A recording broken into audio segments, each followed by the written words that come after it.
हरे कृष्णा। आप सभी भक्तों का फिर से स्वागत है मेरे इस वीडियो सेशन में। आज हम बात करेंगे भगवान कौन है, इन पर्सन वो कौन है। जैसे कि मैंने अपना लास्ट वीडियो ख़त्म किया था जहाँ पे मैंने भगवान की कुछ क्वालिटीज़ के बारे में बताए थे। क्या क्या पैरामीटर्स होते हैं, क्या क्या उनकी पोजिशननेस है जो भगवान के पास होता है। लेकिन इन पर्सन कौन है वो मैंने नहीं बताया था। तो आज की वीडियो में मैं थोड़ा डिटेल्स में चर्चा करूँगा इस बारे में। और हम जो रेफरेंस लेंगे, कई सारे रेफरेंस हम लेंगे जहाँ पे हम ये बताएंगे कि कौन कौन है जो ये बात मानते हैं और अब बताया है कि हाँ यही व्यक्ति जो है ये व्यक्ति भगवान है। तो सबसे पहले हमें ये समझना पड़ेगा कि ये जो सृष्टि है, सृष्टि का मालिक जो है वो भगवान है। ये जो पूरी ब्रह्मांड है, ये ब्रह्मांड का मालिक भगवान है। और जो ब्रह्मा जी है वो क्रिएटर है। क्रिएटर मतलब सेकेंडरी क्रिएटर। यहाँ पे सेकेंडरी क्रिएटर कहने का मतलब ये है, जैसे कोई हम घर बनाते हैं तो घर तो वैसे मिस्त्री बनाता है, लेकिन बनाने वाला कौन होता है? वो जो घर का मालिक होता है वो बनाता है, वो बनवाता है और मिस्त्री बनाता है। तो मिस्त्री जो होता है वो सेकेंडरी क्रिएटर होता है और जो मालिक होता है वो प्राइमरी क्रिएटर होता है। तो भगवान जो प्राइमरी क्रिएटर है और ब्रह्मा जी जो है वो सेकेंडरी क्रिएटर है। भगवान के आदेश पे ब्रह्मा जी ने जो ये पूरे ब्रह्मांड को सृष्टि किया है। तो जो सृष्टि का सृष्टि करता है उनसे बेहतर तरीके से, उनसे ज़्यादा बेहतर तरीके से और कौन बता सकता है सृष्टि के बारे में और इसके मालिक के बारे में। जो मिस्त्री हो तो वही ना बताया कि ये किन का घर हम बना रहे हैं। बाकी आसपास के लोग उतना नहीं बता सकते, लेकिन जो मिस्त्री होगा वही बता सकता है ये घर किन के लिए हम बना रहे हैं, कौन हमको आदेश दिया है। तो ब्रह्मा जी ब्रह्म संहिता में कहते हैं, ईश्वर परम कृष्ण सच्चिदानंद विग्रह अनादिरादि गोविंद सर्व कारण कारणम। यहाँ पे ब्रह्मा जी कह रहे हैं कि ईश्वर परम कृष्ण, यानी जो परम ईश्वर है वो कृष्ण है। सच्चिदानंद विग्रह, यहाँ पे तीन शब्द है, बहुत ही महत्वपूर्ण है। पहला है सत, दूसरा चित और तीसरा आनंद। हम थोड़ा एलाबोरेटली देखेंगे ये तीनों शब्द का क्या मतलब है। सत जो पहला वर्ड है उसका मतलब होता है इटरनल, यानी शाश्वत, जो हमेशा से है। जो ऐसा कभी टाइम नहीं रहा हो जब ये चीज़ नहीं रहा हो, ये व्यक्ति नहीं रहा हो, कृष्ण नहीं रहा हो। कृष्ण हमेशा से बिगिनिंगलेस एंड एंडलेस, जिसका कोई शुरुआत आदि अंत कुछ भी नहीं है, हमेशा से है। इसको हम कहते हैं सत। इसके बाद आता है चित। चित का मतलब होता है फुल ऑफ नॉलेज, ज्ञान से परिपूर्ण। मतलब उनके पास इतना ज्ञान है कि ऐसा कोई ज्ञान है ही नहीं जो उनके पास नहीं है। फुल ऑफ नॉलेज है। बाकी हम देखेंगे नॉर्मल लोगों के पास ज्ञान तो होता है लेकिन वो कंप्लीट नहीं होता। किसी के पास साइंस के विषय में ज्ञान है लेकिन उसके पास मैथ के विषय में ज्ञान नहीं होता। किसी को हिस्ट्री के बारे में ज्ञान है लेकिन ज्योग्राफी के लिए उनको ज्ञान नहीं होता। ऐसे हम देखेंगे इनकम्प्लीट नॉलेज है, कंप्लीट नॉलेज नहीं है ना। पर्टिकुलर फील्ड में उनको नॉलेज है, पर्टिकुलर सेक्टर में उनको नॉलेज है, लेकिन जो भगवान है उनको हर चीज़ का नॉलेज है ना, हर चीज़ का नॉलेज है। ऐसा कोई ज्ञान है ही नहीं जो उनको पास नहीं है। इसके बाद हम तीसरा देखेंगे जो है आनंद। आनंद मतलब होता है आनंदमय, यानी आनंद से परिपूर्ण। भगवान जो है वो खुद में आनंद से परिपूर्ण है। उनको बाहरी किसी भी एक्सटर्नल एक्टिविटी करने की ज़रूरत नहीं पड़ता उनको आनंदमय होने के लिए। ऐसे हम नॉर्मली करते हैं, हम आनंद के लिए क्या करते हैं, हम कभी सिनेमा चले जाते हैं, तो कभी हम ट्रिप में निकल जाते हैं, कभी हम पिकनिक के लिए चले जाते हैं, कभी घर में कुछ पार्टी वार्टी मना लेते हैं आनंद पाने के लिए। लेकिन इसमें होता क्या है, ये टेम्परेरी आनंद होता है, इसमें परमानेंट आनंद नहीं है। जैसे कि मान लीजिए हम सिनेमा देखने चले गए, वहाँ पे हमने 3 घंटा का मूवी देखा, तो 3 घंटा जैसे ख़त्म हुआ आनंद वही ख़त्म हो गया। फिर घर आए और फिर से वही जो लाइफ हमारा है वही हम चालू कर देते हैं। जैसे हम ट्रिप में गए तो ट्रिप में हमने 15 दिन बिताया, बहुत वहाँ पे तो अच्छा लगा। ये गारंटी है भी नहीं कि वहाँ पे अच्छा रहेगा नहीं, कुछ भी मिस हैपनिंग हो सकता है, लेकिन फिर भी मान के चलते अच्छा हुआ हमारा ट्रिप। फिर हम वापस आए, फिर हमने वही नौकरी पे गए। लेकिन क्या हुआ, हमने जो 3-4 दिन या 15 दिन जो हमने बिताए उसके लिए हमने बहुत सारे पैसे खर्च करने पड़ते हैं, बहुत सारा पैसा खर्च करते हैं, हज़ारों लाखों में खर्चा चला जाता है। वो फिर पैसा हमको बाद में फिर चुकाना पड़ता है। एक तरह से हम आनंद खरीद रहे है ना, वो हमारे अंदर से नहीं आ रहा, हम बाहर से चीज़ों को यूज़ करके या फिर बाहर के माहौल में ढल के हम अपने आप को आनंद देने की प्रयास कर रहे हैं। बाद में हम उसका फिर उधार ही चुकाते रहते हैं, जिसकी वजह से और कई सारे प्रॉब्लम क्रिएट हो जाता है हमारे लाइफ में। तो इसको हम आनंद नहीं कह सकते, इसको हम टेम्परेरी आनंद कहेंगे। हाँ, बहुत सारा प्रॉब्लम था लाइफ में जिसको हमने अवॉइड करके हम थोड़ा सा मतलब प्रॉब्लम से दूर जाके हमने सोच लिया हमने आनंद पा लिया, या हमने आनंद नहीं पाया, हमने सब प्रॉब्लम से पीछा छुड़ाया। तो प्रॉब्लम से पीछा छुड़ाना एक अलग बात होता है और एक्चुअल में आनंद पाना एक अलग बात होता है। तो भगवान का जो आनंद है वो एक्चुअल में आनंद है, वो प्रॉब्लम से पीछा नहीं छुड़ा रहा। हम तो सिर्फ प्रॉब्लम से पीछा छुड़ाते हैं और हम सोचते हैं हमने आनंद आनंद कर लिया बहुत सारा, एक्चुअल में आनंद है नहीं। ठीक है, इसके बाद हम देखेंगे, ये तो हमने पहला रेफरेंस आपको दिया है। इसके बाद हम देखेंगे दूसरा रेफरेंस। इसमें अर्जुन कह रहे हैं भगवत गीता के 10वें अध्याय के श्लोक नंबर 12 में कह रहे हैं, अर्जुन भगवान से कह रहे हैं, परम ब्रह्म परम धाम पवित्रम परमम भवान पुरुषम शाश्वतम दिव्यम आदि देवम अजम विभूम। यहाँ पे 3-4 बार अर्जुन ने भगवान को परम कहा है, तो हमें यहाँ पे परम शब्द का एक्चुअल मीनिंग समझना होगा कि परम शब्द का अर्थ क्या है। देखिए, परम शब्द का अर्थ होता है टॉप मोस्ट, उसके ऊपर कुछ नहीं, there is nothing beyond this word, that is परम। जैसे मान लीजिए मैं कहता हूँ कि मेरा एक मित्र है, ठीक है, नॉर्मल है, मित्र है तो है, दोस्त है, बंधु है, सखा है, लेकिन वहीं पे मैं कह दूंगा वो है, वो मेरा परम मित्र है। अब यहाँ पर परम लग गया, इसका मतलब ये समझिए कि उससे बढ़कर मित्र मेरे लिए और कोई नहीं है, कम से कम मेरी ज़िंदगी में। इसी तरह किसी भी चीज़ का अगर परम लगा देंगे, जैसे हो गया ज्ञान होता है, फिर परम ज्ञान होता है ना, उसके बाद शत्रु होता है, फिर परम शत्रु होता है ना।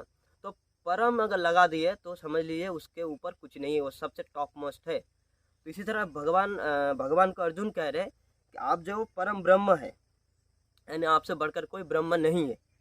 आप जो परम धाम है, यानी अल्टीमेट अबोर्ड, आपसे बढ़कर कोई धाम नहीं है। इसके बाद कह रहे हैं पवित्रम परमम भवान, आप पवित्रम है, आपसे बढ़कर कोई पवित्र नहीं है, और आप है परम है, परमम, आप परम से भी परम है। ठीक है, इसके बाद कह रहे हैं पुरुषम शाश्वतम, आप पुरुष है, आप शाश्वत है, फिर से वही इटरनल शब्द यूज कर दिया अर्जुन ने कि आप शाश्वत, आप हमेशा से है। दिव्यम, आप दिव्य है। आदिदेवम, आदिदेव मतलब देवों को भी आदिदेव, देवों के देव आदिदेव।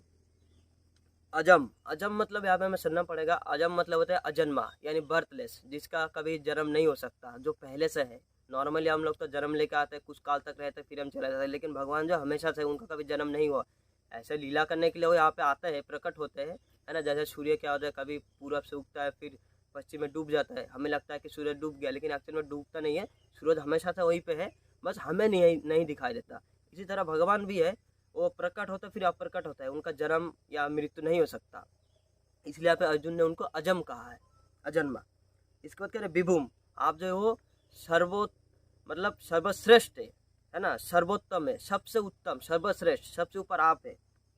और वहीं पे 10वें अध्याय के 12 श्लोक में तो ये कह दिया, 13वें श्लोक में अर्जुन फिर से यही कह रहे कि ये जो बात है ये मैं अकेले नहीं कह रहा। इन्होंने अर्जुन ने कुछ बड़े बड़े ऋषि मुनियों के रेफरेंस भी दिए कि ये लोग भी यही कहते हैं। वो कौन कौन है, उन्होंने यहाँ पे व्यास मुनि का रेफरेंस दिया, असित का रेफरेंस दिया, देवलोक का रेफरेंस दिया। इसके अलावा उन्होंने देवर्षि नारद का रेफरेंस दिया कि ये जो बड़े बड़े ऋषि मुनि हैं, ये सब लोग भी यही मानते हैं और यही कहते हैं कि हाँ जो है ये भगवान जो परम ब्रह्म है, परम धाम है, पवित्रम है, परम भगवान है ना, देव आदिदेव है, अजम है, विभुम है, ये सब भगवान को ये लोग भी कहते हैं और मानते हैं। हम तीसरा रेफरेंस लेंगे जो कि होगा भागवतम से। भागवतम के कैंटो 1 चैप्टर 3 श्लोक नंबर 28 में सुखदेव महाराज खुद कह रहे हैं कि ये ते चांचो कला पुंसम कृष्णस्तु भगवान स्वयं। यहाँ पे कह रहे हैं जो भगवान के जितने भी अवतार है या बाकी देवी देवता, ये भगवान के या तो अंश अवतार है या फिर कला अवतार है, लेकिन जो स्वयं भगवान है, कृष्णस्तु भगवान स्वयं, कृष्ण अस्तु भगवान स्वयं, कृष्ण जो भगवान स्वयं है। बाकी के सभी देवी देवता है जो भी है वो उनके अंश अवतार या कला अवतार है ना, अवतार है, लेकिन जो स्वयं भगवान है वो कृष्ण ही है। ये भागवतम में इसका रेफरेंस मिलता है। इसके अलावा हम जानते हैं गोवर्धन लीला में जो लीला है, जो प्रसंग है, हम जानते हैं सभी कि कैसे इंद्र को मोह हो जाता है ना। तो क्या एक्चुअली क्या होता है, ब्रजवासी लोग हमेशा से इंद्र की पूजा करते हैं कि उनको लगता है कि जो बारिश होती है वो इंद्र की वजह से होता है, और बारिश की वजह से उनका खेत में धान उगता है, फसल होता है, घास उगता है, जिसको खा के गाय दूध देती है ना। तो जब कृष्ण 7 साल का होता है तब कृष्ण नंद महाराज जी को बोलते हैं कि हम गोवर्धन की पूजा क्यों नहीं करते, हम इंद्र की पूजा क्यों करते हैं। तो फिर नंद महाराज उनको जवाब देते हैं कि देखो जो बारिश होता है, बारिश की वजह से हर चीज़ यहाँ पे होता है, तो इसीलिए जो बारिश है वो इंद्र की वजह से होता है, इंद्र कराता है। तो फिर कृष्ण कहता नहीं, इंद्र तो बस भगवान का ऑर्डर फॉलो करता है, उसमें उनका कोई हाथ नहीं है, देने वाला कोई और है। तो वैसे तो गोवर्धन भी हमको देता है हर चीज़। गोवर्धन के पहाड़ में हमारे गाय चरने जाते हैं, वहाँ के घास खाते हैं, फिर वही गाय है कि हमको दूध देते हैं, उससे हम खीर बनाते हैं, माखन बनाते हैं, दही, ये सब हर चीज़ बनाते हैं। फिर हमारा जो लाइवलीहुड मेंटेन होता है वो गोवर्धन की वजह से हो रहा है। तो नंद महाराज पहले मना करते हैं, लेकिन फिर कृष्ण के समझाने फिर वो फिर तैयार हो जाता है। और इसी तरह मतलब पूरा जो ब्रजवासी होता है वो लोग क्या करता है, गोवर्धन की पूजा की तैयारी करने लगते हैं। तो गोवर्धन की पूजा की तैयारी होता है, तो इस तरफ जो पार्षद होते हैं, इंद्र के पार्षद, उनको पता चलता है कि इस साल जो है गोवर्धनवासी ब्रजवासी लोग हैं, गोवर्धन की पूजा करेंगे इंद्र की पूजा छोड़ के। तो फिर आके इंद्र को खबर करता है कि ऐसा ऐसा है, आपका पूजा इस साल नहीं कर रहे हैं, ब्रजवासी लोग गोवर्धन की पूजा कर रहे हैं। फिर इंद्र को बहुत गुस्सा आ जाता है, वो फिर प्रॉब्लम क्रिएट करने के लिए सोचते हैं, फिर युगों में ले लेता है। फिर वो बहुत बारिश कराते हैं, बहुत थंडरबोल्ट्स कराते हैं, बहुत सारा बादल फोड़ते हैं, बहुत प्रॉब्लम क्रिएट करते हैं ब्रजवासी में, ब्रजवासी के ऊपर वृंदावन धाम में। तो फिर इंद्र इंद्र की इस बारिश से बचने के लिए क्या करते हैं, कृष्ण जाते हैं, जाके अपने बाएं हाथ के छोटी उंगली में ऐसे गोवर्धन पर्वत को उठाते हैं, उठा के ऐसे पकड़ के रखते हैं। और ये जो लीला होता है 7 दिन 7 रात का होता है। ये 7 दिन 7 रात के लीला में जितने भी ब्रजवासी लोग होते हैं सब कृष्ण के संगत में रहते हैं, एसोसिएशन प्राप्त करते हैं वो लोग। कृष्ण फिर बांसुरी बजाते हैं, जितने भी गाय भैंस है बाकी के जो भी है वो सब आकर पहाड़ के नीचे रहते हैं। तो इस तरह जो इंद्र के बारिश से इनको कोई फर्क नहीं पड़ता। फिर 7 दिन 7 रात होने के बाद इंद्र सोचते हैं ऐसा कौन है कि इतना मैंने कुछ किया, इतना तांडव मचा, इसके बाद भी ब्रजवासी लोगों को कुछ नहीं हुआ। फिर वो देखने आते हैं, आके जब देखते हैं कि ये तो कृष्ण है, फिर वहाँ पे नतमस्तक होते हैं, वो अपने फिर हार स्वीकार करते हैं, फिर वहाँ पे भगवान की स्तुति करते हैं। तो इससे हमें ये कन्फर्मेशन मिल जाता है कि हाँ, इंद्र ने भी कहा है कि भगवान जो है अल्टीमेट वो कृष्ण ही है। इसके अलावा ये तो जो हो गया, दूसरे लोग भगवान के बारे में क्या करें, अभी भगवान अपने बारे में खुद क्या करे, ये भी हमको थोड़ा देखना पड़ेगा। भगवद गीता के 7वें अध्याय के 7वें श्लोक में कृष्ण कहते हैं, मत्त परतरम नान्य किंचिदस्ति धनंजय मयि सर्वमिदं प्रतम सूत्रे मणिगणा इव। यहाँ पे भगवान कह रहे हैं कि हे अर्जुन, तुम समझो मुझसे श्रेष्ठ इस ब्रह्मांड में कोई भी नहीं है, मैं श्रेष्ठ हूँ। और बाकी जितना भी आपको ग्रह तारे नक्षत्र भौतिक दुनिया पूरा जितने भी आपको जो भी कुछ दिख रहा है आपको में, सब कुछ मेरे ऊपर आश्रित है। ठीक उसी प्रकार जिस प्रकार एक धागे के ऊपर मोतियाँ आश्रित होती है। तो यहाँ पे एक प्रैक्टिकल एग्जांपल दिया है भगवान ने। जैसे कि हम माला पहने हुए हैं, हर कोई माला पहनते हैं, हार पहनते हैं। तो यहाँ क्या होता है, जो मोतिया होता है, जो मन का होता है, धागे के ऊपर आश्रित होता है। जैसे मान लीजिए धागा है, धागे के ऊपर मोतिया ऐसे गूंथा जाता है, फिर वो माला बनता है। अब यहाँ पे माला वैसे तो दिख नहीं रहा, सॉरी मोती दिखता है, धागा दिखता नहीं है। इसका मतलब ये नहीं कि धागा नहीं है। जैसे थोड़ा मोती हटाएंगे आपको धागा दिखेगा, वहीं पर अगर आपने धागा काट दिया तो माला क्या होगा, सारा बिखर जाएगा, मोती तितर बितर होकर गिर पड़ेंगे। ठीक इसी तरह भगवान ने पूरा जो ग्रह नक्षत्र चांद सूरज जितना भी है सप्तर्षि है ना, नवग्रह, सब कुछ जो है वो भगवान के ऊपर आश्रित है और भगवान के कंट्रोल पे चल रहा है, भगवान के इशारों पे चल रहा है। अगर भगवान ने जैसे ही अपना कंट्रोल हटा लेंगे, सब कुछ तितर बितर होकर इधर उधर गिर पड़ेगा। एग्जैक्टली यही बात अर्जुन को भगवान बता रहे हैं कि सारे ग्रह नक्षत्र मेरे ऊपर आश्रित है, मैं ही इनका कंट्रोलर हूँ। तो ये कौन कर सकते हैं, सिर्फ भगवान ही कर सकते, बाकी कोई नहीं कर सकता। तो इसका मतलब जो कर रहे हैं वही भगवान है। इसके बाद एक दूसरा रेफरेंस लेंगे जिसमें कृष्ण कह रहे हैं भगवद गीता के 10वें अध्याय के 8वें श्लोक में कृष्ण कहते हैं, अहम सर्वस्व प्रभव मत्त सर्व प्रवर्तते इति मत्वा भजन्ते मां बुद्ध भाव समन्विता। इसमें कह रहे हैं भगवान अर्जुन से कह रहे हैं कि ये जो भौतिक आध्यात्मिक जो भी जगत हम देख रहे हैं, भौतिक जगत आध्यात्मिक जगत है, सब कुछ जो है मेरे से उत्पन्न है। मैं इस सब चीज़ का अल्टीमेट उत्पन्न स्थली हूँ। एक तरह से आप सोर्स कहते हैं, अल्टीमेट सोर्स। जैसे हमें यहाँ पे ये समझना पड़ेगा, सोर्स जो होता है दो प्रकार के होते हैं।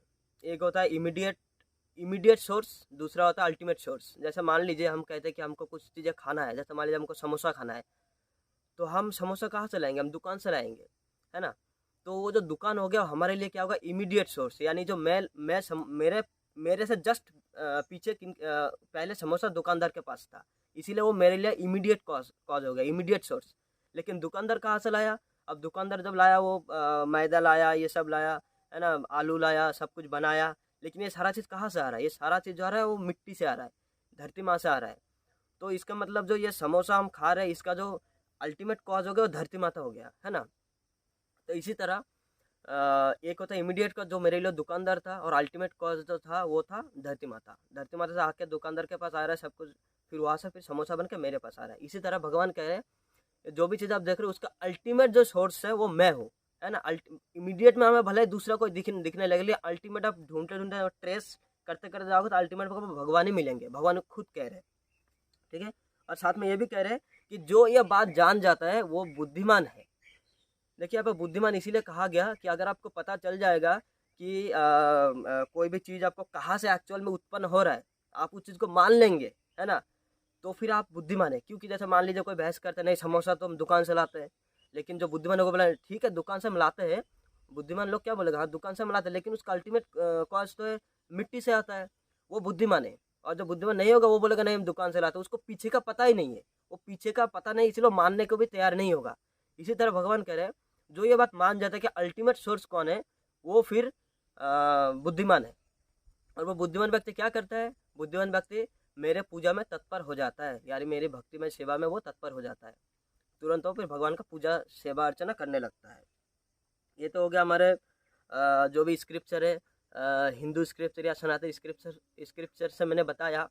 इसके अलावा बाकी और भी जितने भी रिलीजन है, सब स्क्रिप्चर में कहीं ना कहीं डायरेक्ट या फिर इनडायरेक्ट ट्रेस मिलता है कि कृष्ण ही भगवान है। जैसे कि आप इसमें देखेंगे मोहम्मद ने क्या कहा, मोहम्मद ने ये कहा कि मैं भगवान का पैगंबर हूँ, यानी मैसेंजर हूँ। इसका मतलब मोहम्मद ये कह रहे हैं कि मैं सिर्फ एक पैगंबर हूँ, मैसेंजर हूँ, लेकिन एक्चुअली मैसेज देने वाला कोई और है, मैं सिर्फ उसको कैरी करके ला रहा हूँ, है ना। मैसेज देने वाला कोई और है, अभी आपको नहीं बताया कौन है, अलग बात है, लेकिन वो कह रहे हैं मैसेंजर हूँ। मतलब इसका मतलब ये समझ जाना चाहिए हमको कि मैसेज देने वाला कोई और है, जो कि भगवान है, खुद पैगंबर कह रहे हैं।